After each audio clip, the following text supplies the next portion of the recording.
A&E's look at George Foreman continues on Biography. Say, thank you, Jesus.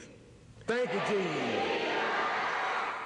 In 1987, George Foreman was a 38-year-old happily married preacher with a youth center and a fast-disappearing bank account. I was going to have to close up this center or get some money, and I decided, look, I know how to get money. I'm going back into the ring. I'm going to be heavyweight champ of the world again.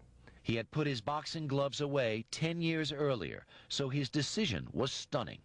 I thought he was silly, to be honest. 10 years, the man is now making a comeback. 1987, at the age of 38. I'm going,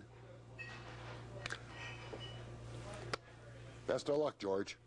The obstacles in the way of George's comeback were formidable.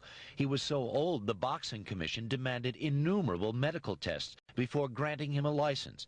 And he was fat. Liar, liar, you're a liar. Nevertheless, in March 1987, he stepped into the ring again for the first time in a decade and beat an unranked boxer. Like the first night we met, I was the ring announcer. I, honest to God, thought I was in the Twilight Zone and I was in a time warp. And I thought, is this real? Is this real, or am I imagining all this? No boxer had ever made a comeback after such a long absence, and incredulous sports writers made fun of George. They said, oh, George, you too big, you too fat. And he said, well, if I can't hit him with my left, I can't hit him with my right, then I just belly bump him. So that became his thing. But George made the laughter work for him. He turned the fat jokes into commercials and made fun of his famous appetite to promote upcoming fights. George Foreman is hungry to fight again, and only HBO's got him. The laughing had stopped by 1994.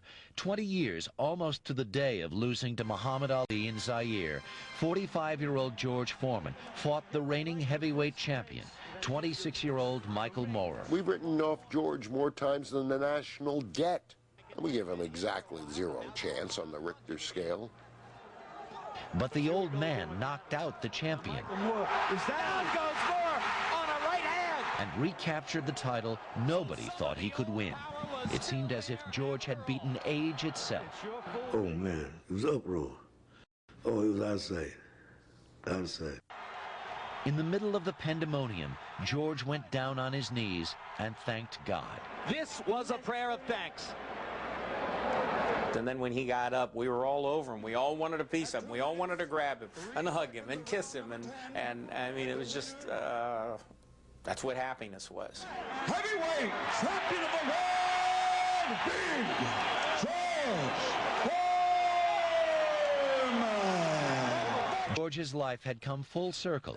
He had reached the sweetest moment in the bright career his father, J.D., had predicted so long ago. We had a plan all the time.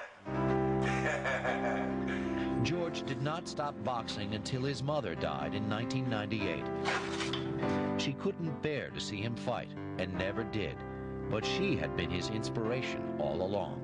I lived for my mother. She was the reason I was boxing. I never box again. I'll never box again, never. He doesn't need to. George has many other careers and is busier than ever. How you doing? Okay, I got to go now. They told me to move on.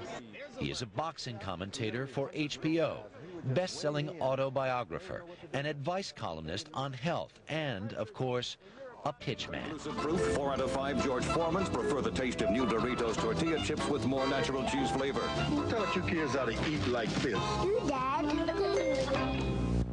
And then there's George Foreman's lean, mean grilling machine. We're going to knock the fat out. The apron has made him more money than the boxing gloves. He is a multi-millionaire who gives away many of his millions. He is the absolute quintessential American success story.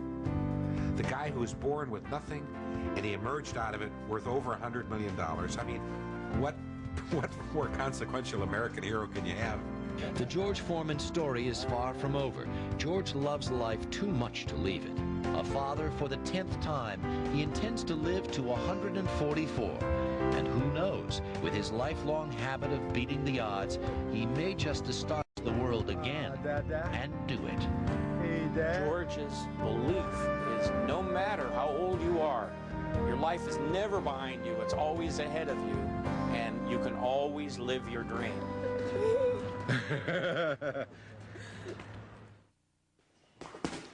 George Foreman remains devoted to the church and to hawking his beloved business ventures. But boxing fans should stay on the lookout. In a January interview with USA Today, Foreman stated that he'd like to return to the ring at the age of 55. In the meantime, daughter Frida George Foreman is picking up where Dad left off. Tomorrow